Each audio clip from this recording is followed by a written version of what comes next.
Bill Russell is the greatest winner in American sports, claiming an unmatched 11 NBA championships in 13 seasons. He revolutionized the game with his mastery of defense as the anchor of the Boston Celtics dynasty.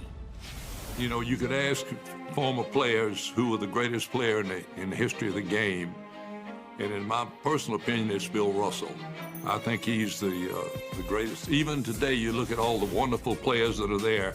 If I started my team today with guys in their prime, I'd still start with Bill Russell. We were in the playoffs against the Celtics, and we went up 2-1. And you know, we thought we had a chance to upset, you know, the champions. In one game, I got 44 points, and Russ came to me after the game and told me, don't you ever come into my area again. I'm gonna block every shot that you put up. I mean, and I listened to him. So I took jump shots instead of trying to drive to the basket. There's one thing that I'll never forget about Bill Russell. What a competitor he was. It's Game 5, 1967, 66, 67. We beat them for the championship. We're up approximately 20 points with a matter of seconds, 5 or 6 seconds left in the game. And Luke Jackson was going down for a layup. And I still can see Bill Russell chasing him down to try and block the shot.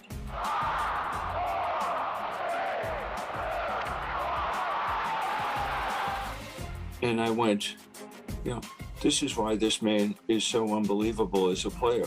The scoreboard had to be wrong because I don't lose. There's one picture of him that I've always said he had this kind of regal look about himself when he put his hands on his hip. He's standing at midcourt, somebody shooting a free throw. And I still have a picture of this, him standing and kind of leaning on one leg. And I said, oh my gosh, the king is looking over his fiefdom, okay? Senior writer Sean Powell, there's only one way to describe Bill Russell, the ultimate champion.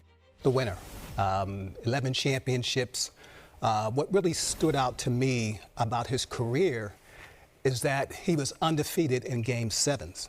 Now, he played 10 of them. He didn't lose. 5 of those Game 7s came during the NBA Finals. Imagine that. In 1962 against the Lakers, that game went in overtime. Bill Russell, 30 points, 44 rebounds, played every minute of the game. I think when you look at that game and that stat, that basically tells you all you need to know about Bill Russell and his impact on the game. And so many great players, most of the great players in the history of basketball, we focus on their offensive end. Bill was so unselfish on that side of the basketball. Well, he was the rare superstar who did things that didn't show up in a box score. When you hear that about players, you're like, oh, well, they're very limited in what they can do. But Bill Russell was a fantastic rebounder, fantastic shot blocker. Well, how many shots did he intimidate? How many times did he bail out his teammates? How many times did he make it possible to trigger that fast break that led to baskets? See, those are the things about Bill Russell that you're just not going to find on a stat sheet. And beyond that, too, he was a pioneer of the game.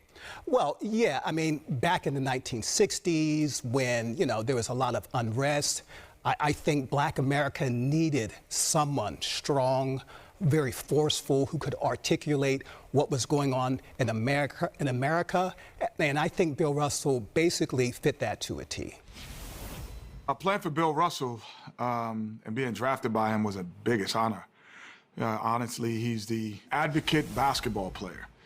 So he always would have an opportunity to teach you about life more than basketball. And I had, as a rookie, he said my job was to sit next to him on every plane, every bus ride, and every pregame meal. So I have a million Bill Russell stories because of that. The one story that kind of stands out for me is we were talking about foreign players coming into the league. I was watching him, you know, looking at a script, figuring out what was going on. I'm like, what's that? He's like, oh, some foreign players I'm looking at. I said, Coach, you're telling me there's not a basketball player in Alabama, that you got to go all the way to Europe to get this guy? And he stopped me, and he said, Kenny, as an African-American, you can never not want inclusion. And I was like, whoa.